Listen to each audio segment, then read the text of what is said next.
ladies and gentlemen, would you please welcome Dr. Joe McCord.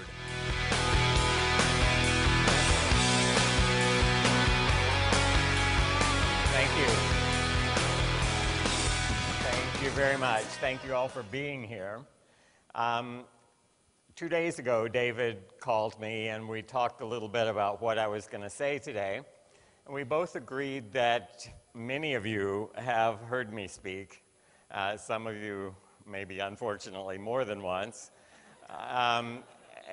And the presentation that I normally give describes protandem in recent history. And I think many of you probably have the impression that this is something that popped up in the last couple of years, maybe in a backroom laboratory of a struggling little company trying to get off the ground. But in fact, protandem has roots that go very deep and very broad as well.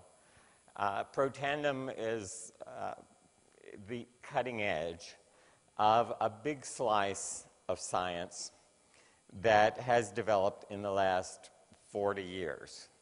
I was very fortunate to be at the beginning of that as a graduate student. You saw in the wonderful video at the beginning that much of this focuses around an enzyme called superoxide dismutase, an enzyme I had the good fortune to discover as a very young graduate student at Duke University. That was really the beginning of what has developed into a big segment of science called free radical biology. And what I want to try to do today is give you some sense of that history, some sense of the number of people, the number of hardworking, brilliant scientists who have been involved in the development of that over this period of 40 years. And what you will see is that protandem is kind of the icing on that cake. It's where we are at the moment. It's cutting edge. I can't tell you where we will be in 20 years from now or 40 more years from now. But science moves slowly, deliberately, positively, and I want you to see where you are in that big picture. What I'm going to outline for you is this sequence of events, starting with the discovery of superoxide dismutase, and how step by step science built, one step at a time, to get us from that discovery to where we are today. And a number of very important things had to be in place. A number of things had to be aligned, and they are. Even before superoxide dismutase was discovered, it was kind of officially discovered in 1969, 40 years ago. This is the man that taught me essentially everything I know about science, Erwin Friedrich, a professor of biochemistry at Duke University. And I entered his lab as a graduate student. He had actually been trained at Duke under Phil Handler, his mentor. And the beginnings of this idea of free radical biology go back, in fact, 10 years before I entered the scene. To 1958. This is one of the first papers published by Erwin Friedrich. It suggested very tentatively that a free radical product derived from oxygen, the oxygen that we breathe, might be produced in a biological system. The proof wasn't there really, and it wasn't very it wasn't even taken notice of by most biochemists, but the seed sprouted and it grew. In 1968-69, when I had entered the laboratory as that young, handsome devil there on the right,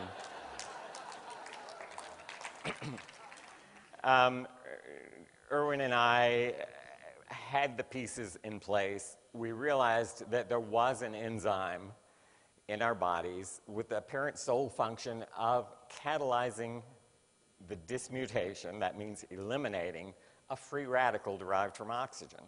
Well, it was a solution in search of a problem because the field did not recognize that biological systems could make free radicals. Free radicals are a reactive class of compounds. They're toxic. They can kill cells. And so here we were saying there's an enzyme in every cell in our body that with incredible efficiency gets rid of these free radicals. And a few people really grasped the idea. There was a handful of biochemists who saw the significance, who saw what this might mean. There were many more who sat there with their mouths hanging open a little bit, that these people had the audacity to suggest that there was an enzyme that could get rid of free radicals. It was a bit revolutionary at the time, but it was the first step. I remember specifically the day, this was actually the biggest eureka moment in this whole sequence. Scientists don't often have eureka moments. People think you run out of the lab every day with a test tube shouting, "Eureka, I just discovered something new." They're few and far between. But this one did have such a moment. And I had the idea of how to really prove this thing. I won't go into the details. I did an experiment that took a couple of days to do, and I had only hinted to my professor what I was about to make sure I was on the right track. I took the data into him on April 4th, 1968. I went in his office, and it was essentially the data shown here. And when I handed him the data, he, within seconds, grasped what it meant. And his expression was, "Holy cow, it's a superoxide dismutase." And I'm extensively paraphrasing what he said. It had a little something to do with the cow, but that wasn't the exact expression. But that was the beginning. We realized that something big had just happened. We had no idea where it would go. We had no idea it was involved in any disease state, any pathological state. All we knew was this was a real curiosity. And we defined exactly what reaction this enzyme catalyzed, and so the science was on its way. And a lot of our peers said, okay, there's an enzyme that eliminates the superoxide radical, but why? As I said, they didn't accept that the radical was even produced. One of the first jobs we had was I had discovered this in an isolate from bovine red blood cells. And so the question was, is this some quirk? Is it only found in bovine red blood cells, or is it other places? And so in a laboratory full of students, we began looking in other places, and it was everywhere. It was in red blood cells, it was in mice and rats and other species, it was in humans. We had one student in the lab at the time who was a gardener. It was April, so he was starting to grow vegetables as the summer progressed. Every day, Chuck would come in with a new vegetable, putting it in the blender, and sure enough, there was superoxide dismutase and tomatoes and zucchinis and so forth. I lost my hair. Also in more primitive organisms, yeast, and in fact, E. coli, a single-celled bacterium. So all the way from human brain to E. coli, a bacterium, this enzyme was present at remarkably constant levels. What was that telling us? Well, the free radical that it eliminates is derived from oxygen, and almost every life form on this planet lives in oxygen, depends on oxygen. We breathe it, we metabolize it, we use it to burn our food, and that's what we have in common with all these life forms. Our metabolism in terms of burning food is remarkably similar across the spectrum. There are some life forms that can't grow in oxygen, some of the nastiest life forms. The bacterium that causes botulism, for example, is an anaerobe. It has a metabolism very different from ours, and not only does it not use oxygen, it dies in oxygen. Those organisms did not contain superoxide dismutase. So what we were left with was, indeed, this enzyme was uniformly distributed and present in every life form we could find that depended upon oxygen. So that suggested that indeed free radicals are made in every oxygen metabolizing organism. So then the question became, is its function to protect those organisms? And indeed that was shown. This was a paper in 1971 where we surveyed organisms. It turns out that there are some organisms that don't really metabolize oxygen but aren't killed by it. They can grow in it. They just don't use it for much of anything. They had superoxide dismutase because they lived in oxygen. Only the ones that were killed by oxygen had no superoxide dismutase. This was amplified by a brilliant scientist in France. This is work 15 years later when biological techniques had evolved. Biology and biochemistry are dependent upon the techniques, and often that's what's limiting. So you might want to do an experiment. Let's say, can we eliminate superoxide dismutase from E. coli and see what happens? We had crude ways of doing that early on. This scientist had elegant ways 15 years later. And so she showed that if you take away the superoxide dismutase from E. coli, it can only grow without oxygen. E. coli is one of those organisms that can grow with or without oxygen. It kind of has two sets of metabolism. And furthermore, she showed if she took away the E. coli's own superoxide dismutase and it became a strict anaerobe, couldn't grow in air anymore, she could put the human gene for superoxide dismutase into that E. coli, and it would restore its function. It could then grow in oxygen once again. So it became very clear that superoxide dismutase was essential for growing in oxygen. And the reason is, if you use oxygen, you make free radicals from it, and you need an enzyme to protect you from those free radicals. The next step the next question that biologists ask when they're going through this process is, if you have an enzyme, you know it's important, what happens if that enzyme is lost or part of the activity is diminished? Does a disease result from it? And many of the genetic diseases that we have are the result of insufficiency of one of these enzymes that's essential to larger or greater, to lesser extent, for life processes. There were some clues right up front that there was a connection between superoxide dismutase, SOD, and other processes involved in disease. And it came in a very unusual, bizarre way. Before we even discovered superoxide dismutase, a couple of scientists up the coast a few hundred miles here in California, in Mountain View, were running a little company called Diagnostic Data. And they had discovered, one was a urologist in San Francisco, the other a biochemist. They had discovered a protein from bovine liver that had powerful anti-inflammatory activity. And they had isolated this protein on the basis of that anti-inflammatory activity, and then started a little pharmaceutical company called Diagnostic Data Incorporated to develop, and they hoped to get approval for this as a drug to treat inflammation. And here are a couple of papers among the earliest ones that they published, actually not the earliest, but and they called this protein orgotine.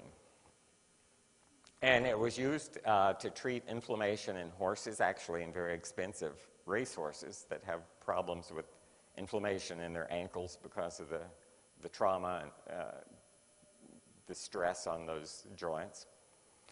And they had gone through safety tests, and they were in the process of actually getting FDA approval for this protein as an anti-inflammatory protein. When we published our description of superoxide dismutase in 1969, it has some very unique biochemical properties. They saw our publication in the Journal of Biological Chemistry and compared it to the protein they had been studying for about 5 years, orgotine, and instantly realized these were the same protein because they had the same characteristics, the same copper content, the same spectrum. And so the identity was confirmed. They contacted me. We swapped samples, and sure enough, orgatine, anti-inflammatory protein, was superoxide dismutase. And so a huge question was, how are these things connected? Because it wasn't at all clear why getting rid of this free radical that people were reluctant to even accept had something to do with a basic process taking place in all of our bodies, a disease process, inflammation. And the answer to that came from another wonderful scientist who unfortunately passed away about 5 years ago, also here in California at the University of California, San Diego, and at Scripps in La Jolla, just up the road. Bernie Babior discovered in 1974 that activated white blood cells, these are the cells that handle inflammation in your body. They also handle getting rid of microbes in your body, keeping your body free of infection. These cells made superoxide radical. They made a lot of it.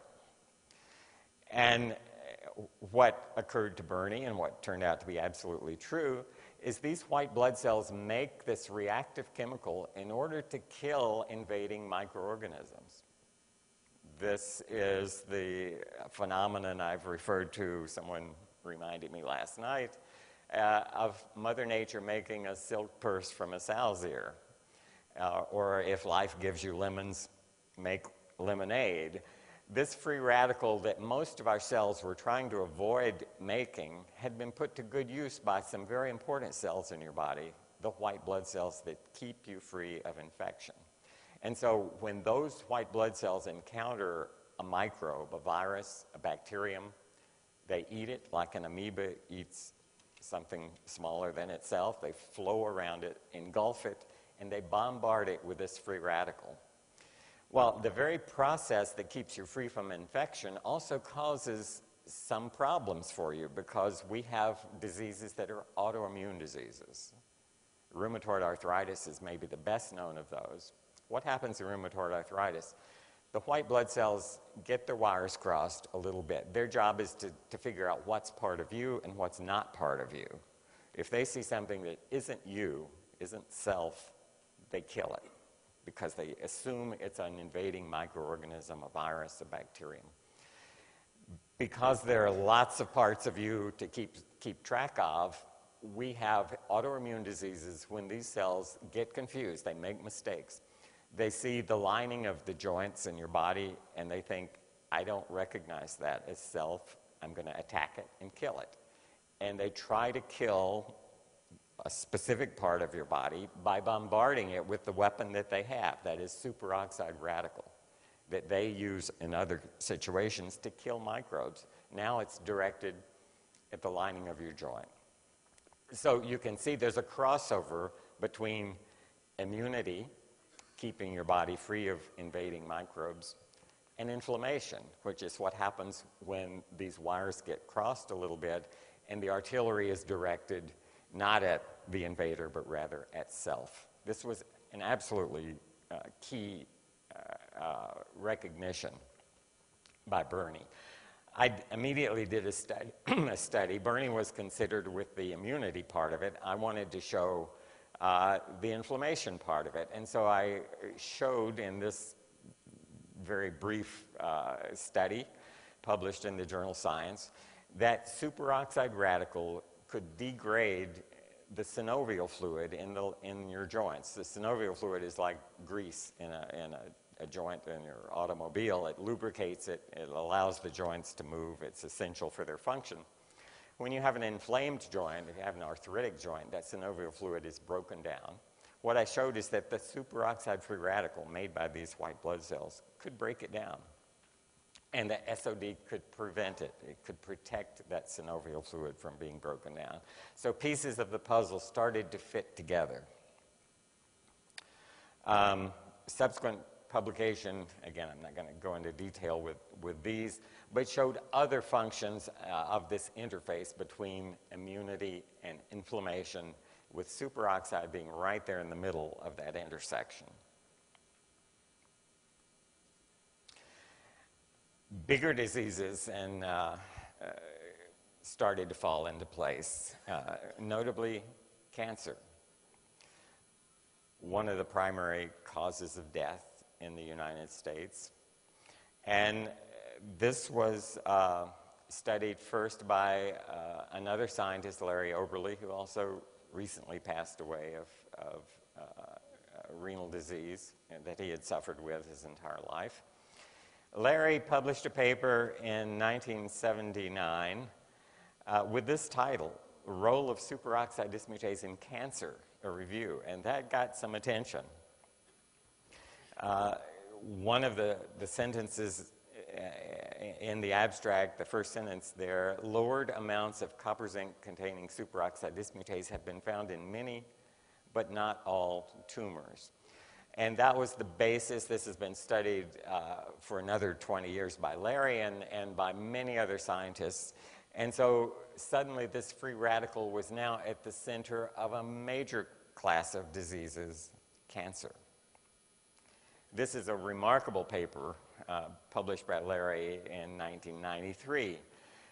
Increased manganese SOD expression, that is, if cells are induced to make more SOD, suppresses the malignant phenotype of human melanoma cells. What that means is human melanoma cells melanoma is the deadliest kind of skin cancer. And Larry grew these human melanoma skin cancer cells, and with genetic techniques, molecular biological techniques, was able to cause them to make more SOD. And what he saw is they lost their cancer characteristics completely. They reverted to normal-looking cells just by making more SOD.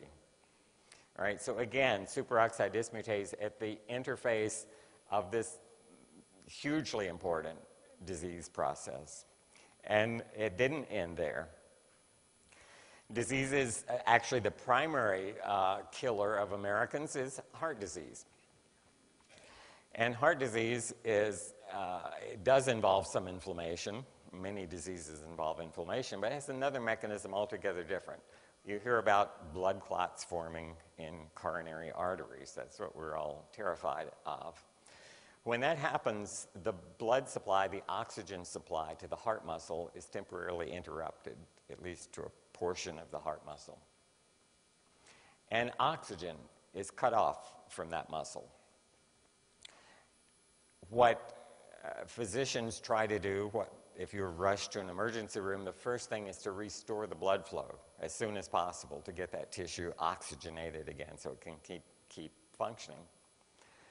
When oxygen returns to that tissue after a period of absence, a burst of free radicals are produced. And this came from studies with a dear friend and collaborator, Neil Granger, who's now chairman of a Department of Physiology at Louisiana State University.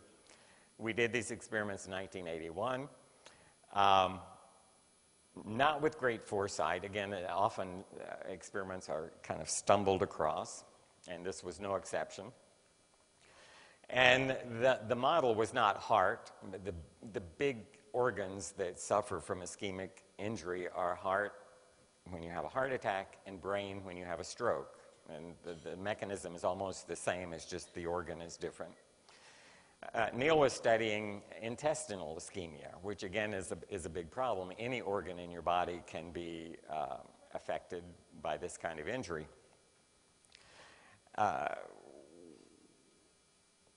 We discovered a mechanism whereby the deprivation of oxygen and its reintroduction gives rise to superoxide radical. We published that, and it was quickly picked up by others in the area. Let me skip that one. I'm going to come back to that in a moment. Another huge disease that isn't really a disease at all. In fact, the FDA doesn't recognize aging as a disease, and in the end, it's kind of the disease that gets all of us. It's fortunate in a way that it's not viewed as a disease. This is a scientist who was at the National Institute on aging in Baltimore, Maryland for many years, and published a truly remarkable study in 1980. Dick Cutler had the idea that superoxide dismutase would fit right into actually a pre-existing theory called the free radical theory of aging, a theory that aging is the result of accumulated damage done largely by free radicals resulting from oxidative metabolism.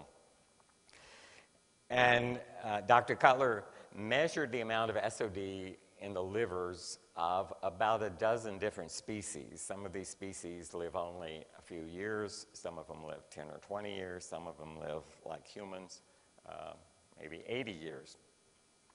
And it turns out that lifespan of those species was not directly related just to superoxide dismutase content, but when he measured the metabolic rate of their liver, that is, he had two parameters. One, how much free radical protection is there in the liver, how much SOD. The other parameter, how much oxygen is that liver burning? What's the rate of oxygen consumption in the liver? And so that's what determines how many free radicals are made. And the other part of the equation is how much superoxide dismutase is there to get rid of those free radicals. When he looked at that ratio in various species, he saw a linear relationship. That ratio increased with the longevity, the mean life expectancy of the species. So organisms that, regardless of how much oxygen their liver consumed and how much free radical they made, if they had an abundance of SOD, they lived a long time. If they had a paucity of SOD, not much of it, they had very short lifespans. That got the attention, again, of a huge segment of science, the people, gerontologists, people interested in aging. It led to papers like this, again, using cutting-edge molecular biology techniques. Raj Sohal in Dallas showed that he could introduce extra copies of the superoxide dismutase gene into a primitive life form, fruit flies, and they would live 30% longer. So what he was doing was modifying this ratio that Dr. Cutler had found, more SOD with a given constant amount of free radical production would increase the lifespan of an organism. Even more dramatically, this has been shown in mice. This was 4 years ago in the journal Science. Really the same experiment. Scientists introduced additional copies of a gene that led to more catalase, a different antioxidant enzyme, in the mitochondria of mice. And the mice lived about 25% longer. So again, here's superoxide dismutase, here's this free radical at the very interface of longevity, as well as the diseases I mentioned, the huge ones, heart disease, cancer, inflammatory diseases. Well, once scientists recognized that indeed a process is involved in diseases, the next question is, can they be fixed? Can you manipulate somehow this information and alleviate some of the processes either that cause disease or accompany disease? And in the case of free radical biology, SOD was kind of the focus. I've talked only about SOD, briefly about catalase up to this point. And a point I'm going to be making soon is that they are not alone. Your body has a whole battery of antioxidant enzymes. They are two of the ones that were studied most intensely in the beginning, but by no means the whole solution. But when scientists began to say, can this SOD become a drug? Can it be used? Papers began to appear like these two. One in Circulation Research, and I'll kind of translate the titles here for you. Canine myocardial reperfusion injury. This is a model in a dog of a heart attack. And when a heart attack occurs, there's an area of the heart that's affected that essentially can die. reducing the function of the heart. If it has a big dead patch on the side of a ventricle in the heart, you can't pump blood anymore.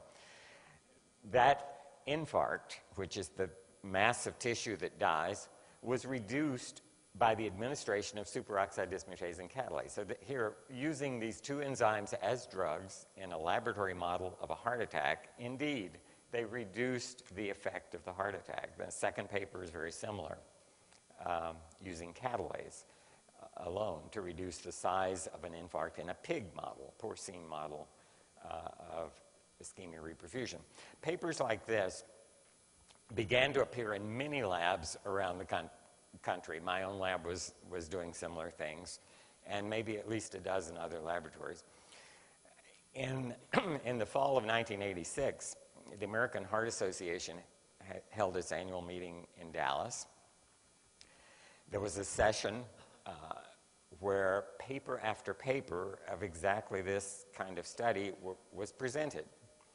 In attendance at that Heart Association meeting was a science reporter from the Wall Street Journal. They cover those meetings because they're always looking for new information about new drugs and new studies. The Wall Street Journal reporter was named Jerry Bishop, and he had stumbled into this session. He said there were 24 concurrent sessions at this meeting, probably hundreds and hundreds of studies being presented, usually 15 minutes at a time.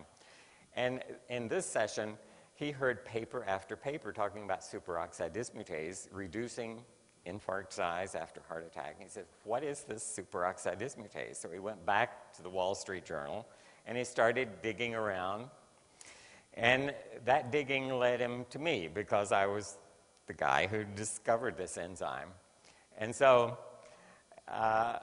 he attended a meeting, again, just up the road in La Jolla on the UCSD campus there, a meeting about oxidative stress. He was in attendance, and he said, can we go outside? I'd like to interview you. I'm from the Wall Street Journal. And so he did. We talked for probably an hour or so under a tree in that beautiful setting. And a couple of days later, a front page story appeared on the Wall Street Journal. A tale from the lab. A long, winding course of medical research leads to a breakthrough. Well, he wrote this because he had attended that session at the American Heart Association. He wanted to figure out what is this about. And he did a really interesting story tracing this back through many of my colleagues who were quoted in the story. And this got the attention of the media in a big way. Scientists don't usually force themselves onto the medium. They wait until their science is discovered in meetings such as the American Heart Association. When the Wall Street Journal publishes a front page story about something, it's only a matter of time. In fact, it was only 2 days until the really major media discovered it. I was in Mobile, Alabama at the time, and so the next day it was on the front page of the Mobile Press and the Mobile Register, the two newspapers serving that rather small city. I had my first press conference. The guy there on my right is the president of the University of South Alabama, who is now my best friend. And so the press realized this, and in fact the Wall Street Journal had called it a medical breakthrough. It wasn't quite that yet because there were still steps to be made, and in fact those steps turned out to be difficult.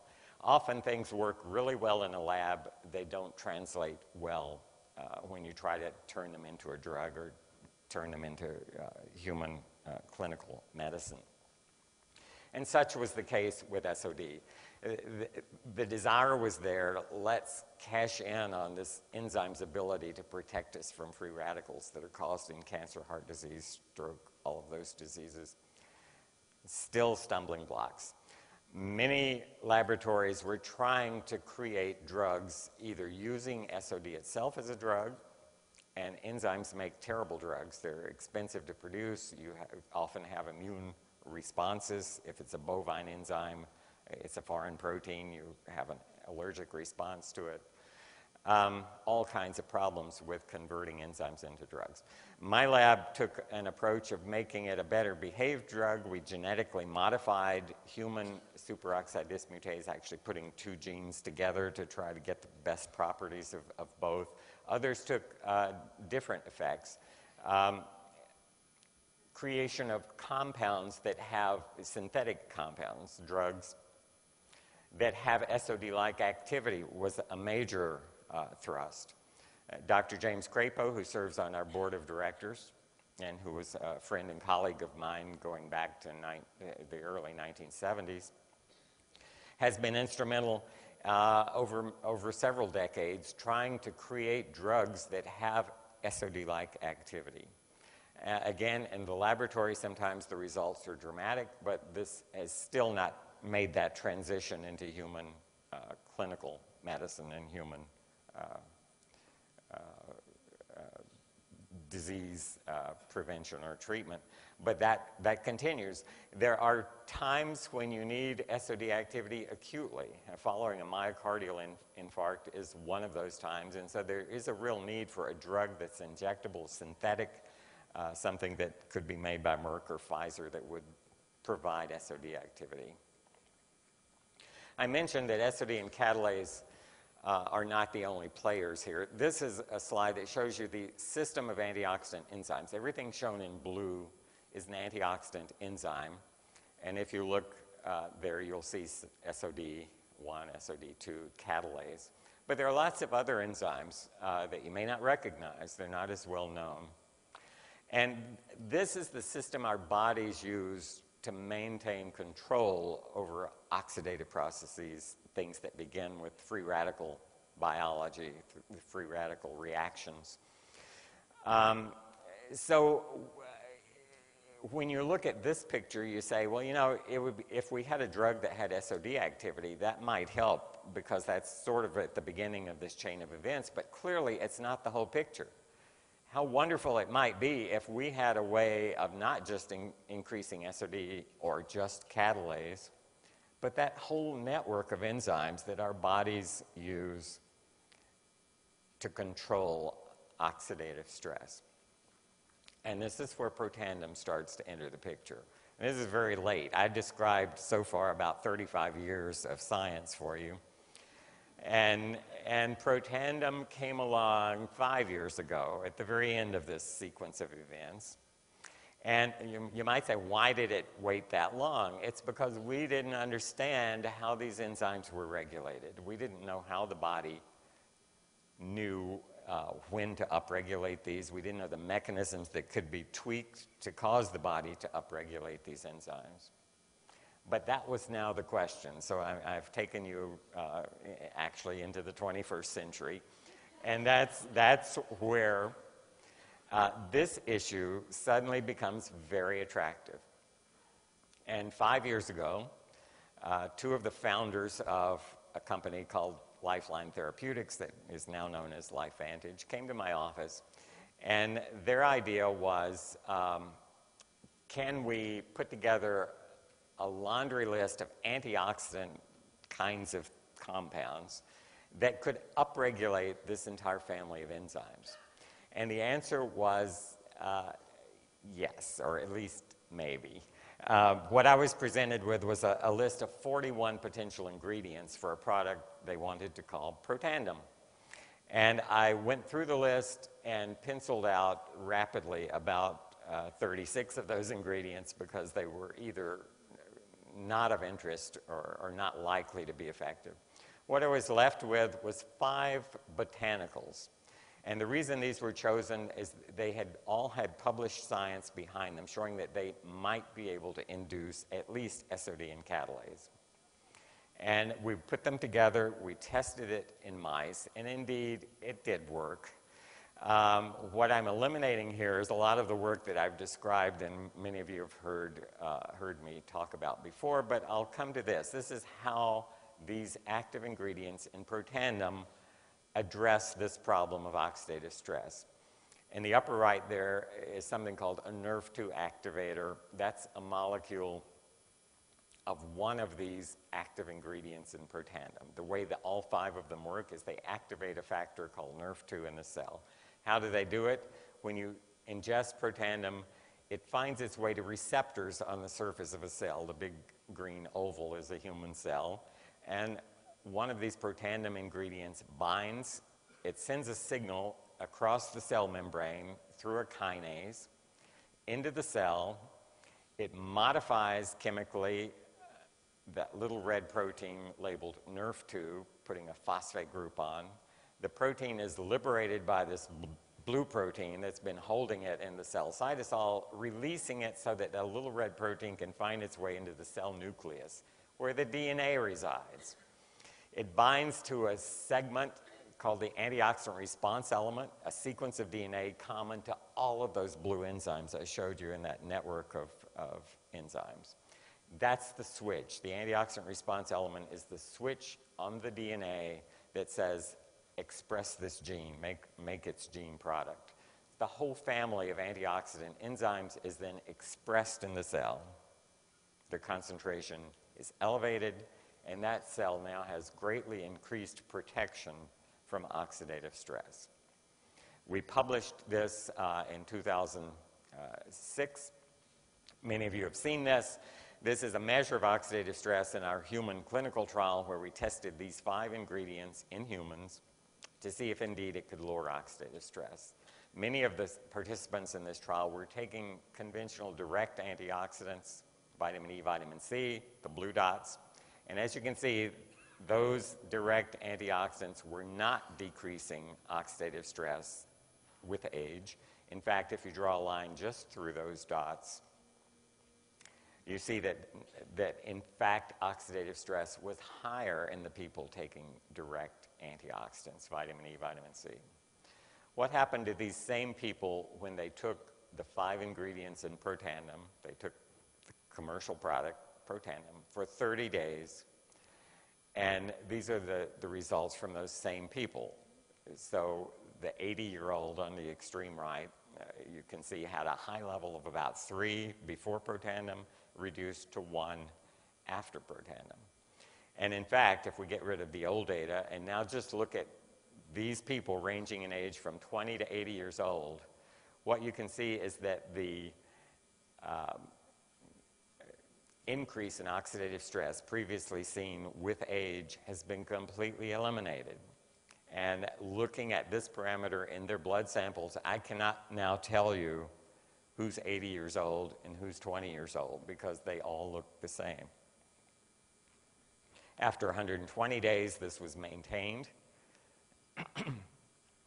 And the reason the oxidative stress decreased is because these 2 important antioxidant enzymes were in fact increased in the blood of these individuals.